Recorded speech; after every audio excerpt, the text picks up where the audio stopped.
Hi guys, so I've never been live before, but today I've been forced to be live, and I want to talk about starting a business in your 20s. So, for instance, I have a few pointers that I have outside here, so excuse me if I'm a bit roughy, but it's actually very, I don't know if I should say easy. No, it's not easy. It's very important for you to start your business in your 20s, basically because at this age you can be able to set aside a different income where you can get multiple streams of income aside from your employment and so on. So the first point I have, it's never too late to start, and it's never too early to begin. uh, Whatever age you're in, yes, we're talking about our 20s, but whatever age you're in, it's better to start at that particular time. Why? Any time or any given age, because most of the times you're normally told uh, success does not come to everyone at once. Some people will get it at a later time in their life, others will get it at a much earlier time in their life, whatever, potato. So it's never too late to start a business. Either if you're in your 20s or you're in your 30s or 50s or whatever.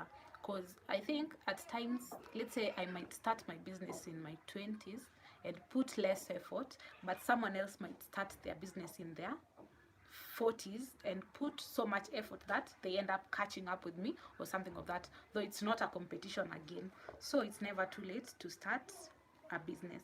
And when you're starting, start with the less capital you have. Even if it's little, build on it.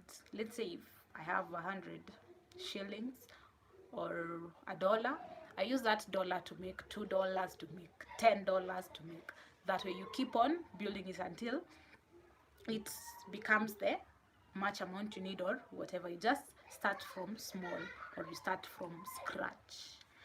So if you're self-employed, make sure you look for a side hustle.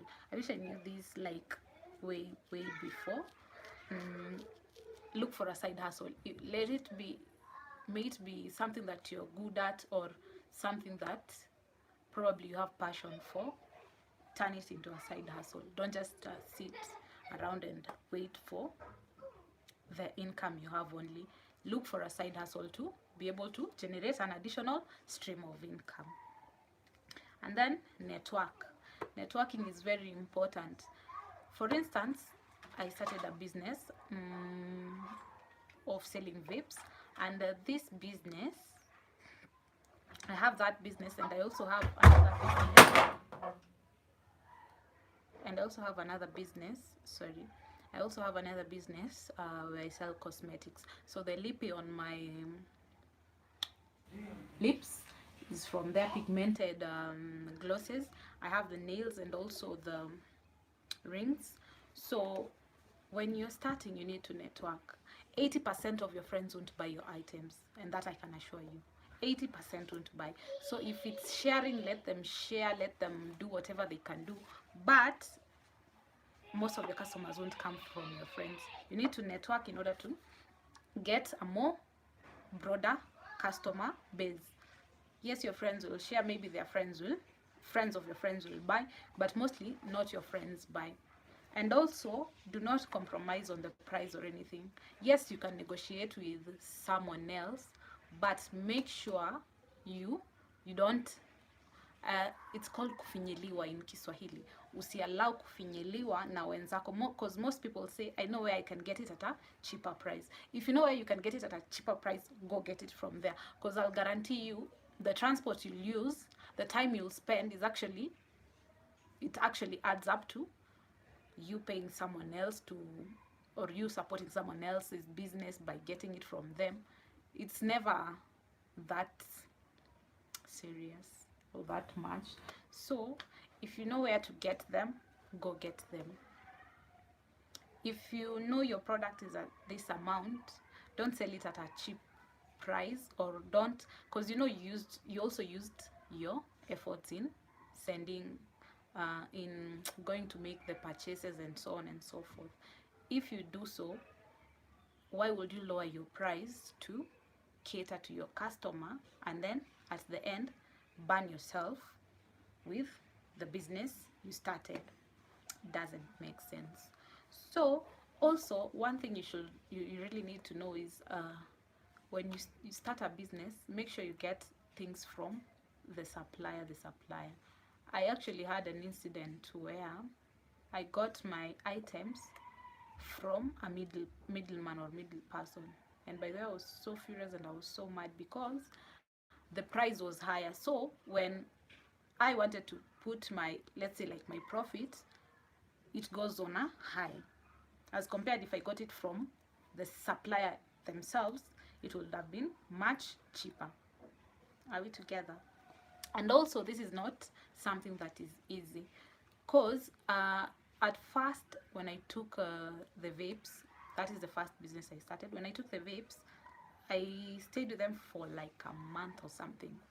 You haven't sold, you post it on every page, you share it with your friends, you tell your people, I have this good, I want to sell it, and it doesn't go. People just tell you, yes, I will share.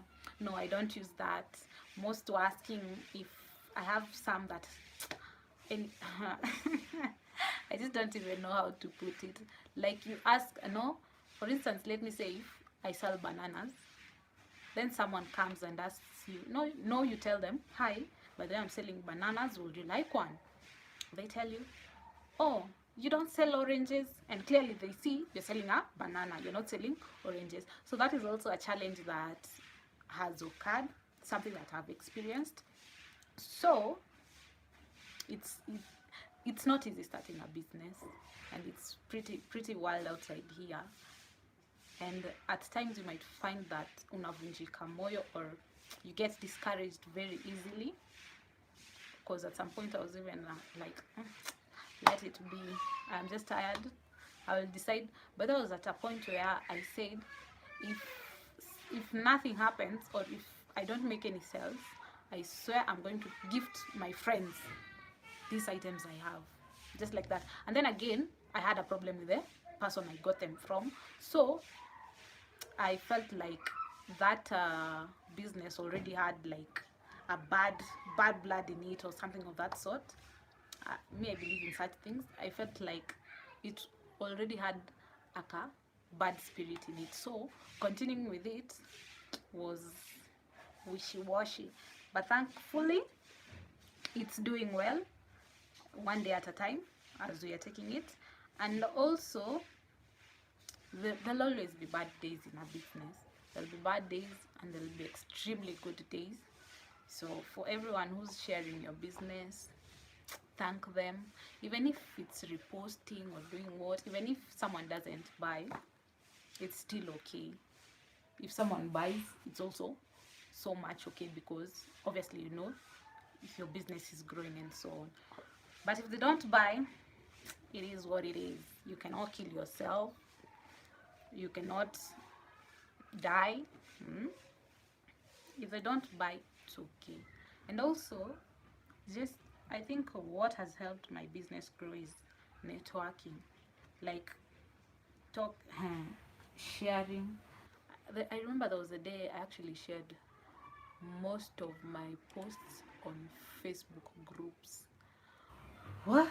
That day went crazy, and I can't even believe it's more than 100 or so. I'm not even sure. So for the vapes, they are e-cigars. So most of the groups I had to either be, sorry, your post cannot be posted, it does not, I don't know what with terms and conditions and so on. So it's pretty hard. And then again, with this current time, I got a space where I could vend at some certain restaurant in Westlands. So it was actually better because it boosted my sales, but also it helped me network. So vending for that was amazing. And also it was still on the low, because at this time we have lockdown, restaurants are closed and whatever, so you can't actually go and sell your items. Because for me, I was targeting the nightclubs, the restaurants, things like those, because most of those people use vapes, most of them, people who drink like that. So it's become very, very hard with this current condition where you can't really put your business out there. But then again, you look for other ways. If you sell it online, if you tell your friends to tell their friends, and so on, but you find a way to make it work. And that's it, guys. I hope I gave you tips that will actually help you if you decide to start a business. If you are a business owner, please let me know on the comments how your experience is, or how it is so far. I'd really like to know. Let's engage. Don't forget to subscribe to my channel and comment on the section below. Like this video and share it to your friends and family. Until next time, bye.